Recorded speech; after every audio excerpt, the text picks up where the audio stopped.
দেশে বিএনপির শাসন শুরু হয়ে গেছে এবং সারা দেশে প্রায় প্রতিদিনই একটি না একটি ঘটনা ঘটানো হচ্ছে বা একটি না একটি ঘটনাকে সামনে আনা হচ্ছে, যাতে করে বিএনপির যিনি সরকার প্রধান জনাব তারেক রহমান, তার মহত্ব, তার উদারতা, তার বিশালত্ব এবং রাষ্ট্র পরিচালনায় যে তিনি অনন্য, এই জিনিসগুলো বিএনপি তুলে ধরার চেষ্টা করছে।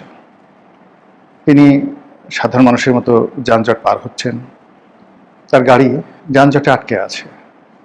এগুলোকে লাইমলাইটে এনে তিনি যে কত বড় নেতা, তিনি যে কত বড় মহান, যা আগে এরশাদ সাহেব, শেখ হাসিনা, এমনকি বেগম জিয়া বা জিয়াউর রহমান সাহেবও করতে সাহস পাননি, ঠিক সেভাবে তিনি সাধারণ মতো জীবনযাপন করছেন। এটাকে জনগণের সামনে এনে তাকে জনগণের নেতা বানানোর প্রাণান্ত চেষ্টা করা হচ্ছে। এর বাইরে যারা মন্ত্রী মহোদয় রয়েছেন, তারা নানা রকম কথা বলে, কাজকর্ম করে, অ্যাকশন দেখিয়ে তারেক রহমান সাহেবের স্বপ্ন পূরণ করা, বিএনপিকে জনমুখী করা এবং যে কোনো মূল্যে রাজনৈতিকভাবে আওয়ামী লীগকে পেছনে ফেলে দেওয়ার জন্য প্রায় সব কাজই তারা করছেন। ক্ষমতা গ্রহণ করার সাথে সাথে বিভিন্ন এলাকাতে বিএনপি যারা নেতাকর্মী, তারা খাল খনন, খাল পরিষ্কার ইত্যাদি নানা কর্মে নিজেরা ব্যস্ত হয়ে পড়েছেন এবং চারিদিকে যারা জনগণ দেখছেন সবাই বলার চেষ্টা করছেন ধন্য ধন্য ধন্য, তারপর সাধু সাধু সাধু। নেতা তো এরকমই হওয়া উচিত, দল তো এরকমই হওয়া উচিত। আসার সঙ্গে সঙ্গে খাল কাটা শুরু করে দিয়েছে, আসার সঙ্গে সঙ্গে ফ্যামিলি কার্ড দেখা শুরু করেছে। ঈদের আগে ইমাম মুয়াজ্জিনদেরকে সরকারি তহবিল থেকে টাকা দেওয়া হবে, তারপর সেই 50 লাখ পরিবারকে ফ্যামিলি কার্ড দেওয়া হবে এবং এটা সেনাবাহিনীর মাধ্যমে বিতরণ করা হবে। এই কাজগুলো সরকার খুব জোরে সোরে শুরু করছে। এটার শেষ পর্যন্ত ফলাফল কি হবে সেটা পরে বলবো, কিন্তু তার আগে বলা উচিত যে এগুলো খুব জনপ্রিয়। আরও স্পষ্ট করে যদি বলি তাহলে এগুলো খুবই সস্তা জনপ্রিয় কাজ, যে কাজ দিয়ে মানুষদেরকে খুব অল্প সময়ের জন্য মুগ্ধ করে রাখা যায়। কিন্তু 7 দিন পর, 10 দিন পর যখন মানুষের পেটে টান লাগবে, বা ইতিমধ্যে যাদের পেটে টান শুরু হয়েছে, পবিত্র মাহে রমজান চলছে, মানুষ ছুটছে, রাস্তাঘাট রীতিমতো মানে চলাফেরা করা যাচ্ছে না, এত মানুষ। এরা সবাই গত 17 মাস ধরে বসেছিল যে একটি গণতান্ত্রিক পরিবর্তন হলে, নতুন সরকার আসলে তারা কাজ করবে, সেই কাজের জন্য তারা বের হয়েছে। বের হওয়ার পর ব্যাংকে যাচ্ছে, টাকা নেই, গার্মেন্টসে যাচ্ছে, শ্রমিকদের মাস শেষে বেতন ভাতা কিভাবে দিবে, গার্মেন্টস মালিকদের মাথা খারাপ। আমার একজন পরিচিত গার্মেন্টস মালিক, গত 8-10 বছরে বেশ সফল ব্যবসায়ী। তো ভদ্রলোকে সেদিন একসাথে নামাজ পড়লাম, দেখলাম যে খুব ক্লান্ত বিধ্বস্ত অবস্থায় আসছে। ইফতার গাড়িতে বসে করেছে। সে বললো যে এরকম একটা ব্যাংক, নাম বললাম না, বললো যে একটা ব্যাংকে তার বেশ কিছু টাকা ছিল, এখন সেই ব্যাংকের অবস্থা ভালো না, ফলে প্রায় 4-5 কোটি টাকার মতো সেখানে তার আটকা পড়ে আছে। এখন ঈদের সময় তিনি বেতন কিভাবে দিবেন, ভাতা কিভাবে দিবেন, এই টেনশনে তিনি মরে যাচ্ছেন। কারণ হলো ওই ব্যাংকে তার তো মানে এলসি করা ছিল, এক্সপোর্ট করেছে, এক্সপোর্টের টাকা ডলার হিসেবে তার ব্যাংকে জমা হয়েছে, আর সেই ডলার বাংলাদেশ ব্যাংক রেখে দিয়ে বাংলাদেশ ব্যাংক সেই ব্যাংককে ঠিকই টাকা দিয়ে দিয়েছে, কিন্তু সেই ব্যাংক এখন গ্রাহকের চাহিদা মেটাতে পারছে না। এরকম আমি একটা ঘটনা দেখলাম যে এই রোজার মাস তার জন্য হারাম হয়ে গেছে, ঠিকমতো নামাজ পড়তে পারছেন না, মসজিদে যেতে পারছেন না, এমনকি সেহেরি ইফতারও করতে পারছেন না। তো যার জন্য রাজনীতির ময়দানে যতই ম্যাজিক দেখানো হোক না কেন, কিন্তু যারা ভুক্তভোগী, যারা সাধারণ আমজনতা, তারা তো চাল, ডাল, আটা, ময়দা এগুলোর কথা চিন্তা করছে। যারা চাকরিজীবী মাস শেষে বেতনের কথা চিন্তা করছে, আর যারা অর্থনীতিবিদ তারা চিন্তা করছে যে প্রতিদিন টাকার মান কত করে কমলো। শেখ হাসিনা যে টাকা রেখে গেছেন, 100 টাকা রেখে গেছেন, ইউনূস যখন চলে গেছেন তখন সেই 100 টাকার মূল্য হয়ে গেছে 54 টাকা, 46 টাকা নেই, টাকার অবদমন হয়েছে।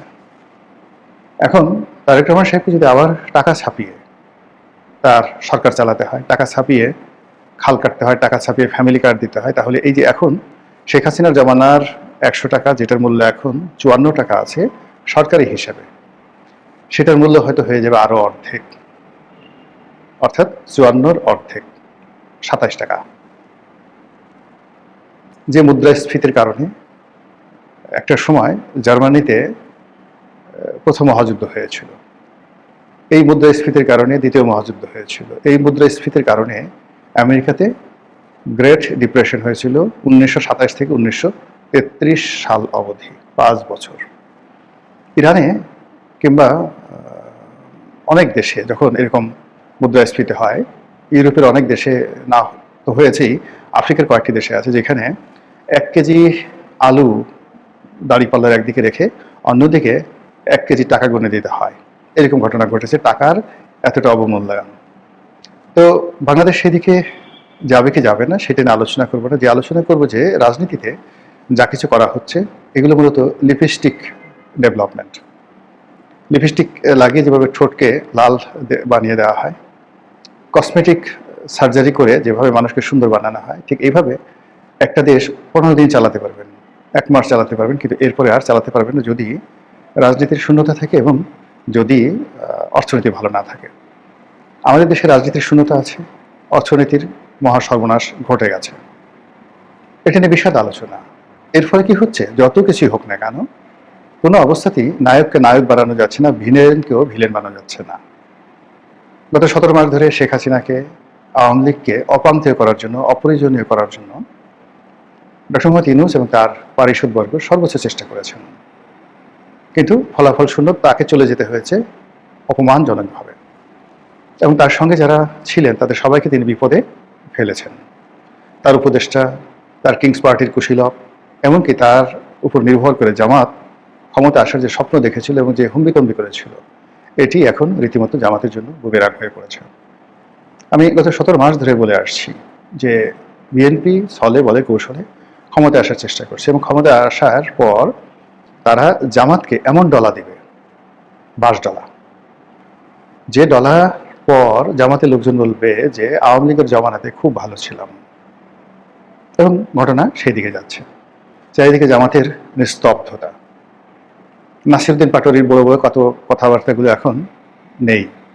সে হেসে হেসে বলছে যে এখন তো আমি সালাউদ্দিন সাহেবকে কিছু বলতে পারবো না, সালাউদ্দিন সাহেব স্বরাষ্ট্রমন্ত্রী হয়ে গেছেন, এখন কিছু বললে আমাকে গ্রেপ্তার করবেন। আরে বাবা, পারলে এখন সাহস দেখাও, এখন কক্সবাজার গিয়ে সালাউদ্দিনকে গালাগাল করো, এখন পারলে মির্জা আব্বাসের বাসায় গিয়ে ভুকা দাও, তাকে গিয়ে চাঁদাবাজ বলো, কি খবর চাঁদাবাজ, কেমন আছো, এখন গিয়ে বলো না, দেখি কেমন পারো।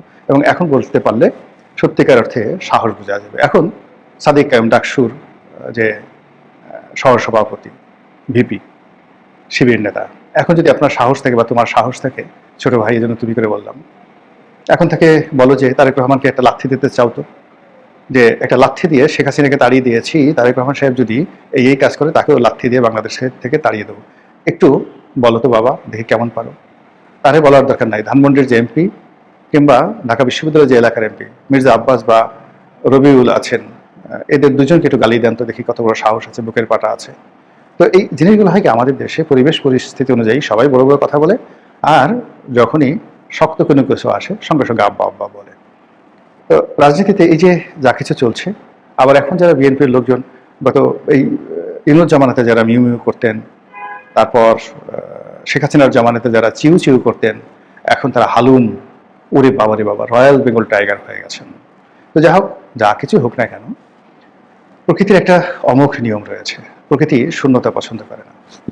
বাংলাদেশের রাজনীতিতে যে শূন্যতা চলছে, এই শূন্যতা আওয়ামী লীগ জমানাতে আওয়ামী লীগ সৃষ্টি করেছিল বিএনপি এবং জামাতকে দূরে রেখে, কিন্তু বিএনপি এবং জামাতকে দমন পীড়নের উপর রেখেছিল, নিষিদ্ধ করা হয়নি।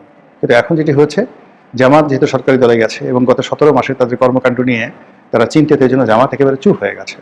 আর অন্যদিকে আওয়ামী লীগ না থাকার কারণে পুরো মাঠ নীরব নিস্তব্ধ, এবং এটি বিএনপির জন্য, বিএনপির ভারসাম্যের জন্য রীতিমতো সংকট হয়ে দেখা দিয়েছে। আর এটাকে আওয়ামী লীগ নিরাপদ দূরত্ব থেকে চমৎকারভাবে কাজে লাগানোর জন্য চেষ্টা করছে। তারা দেশের ভিতরে এবং দেশের বাইরে নতুন করে সংগঠিত হচ্ছে, এবং তানহাই অবস্থায় নিজেদের ভুলভ্রান্তি তারা অনুধাবন করার চেষ্টা করছে।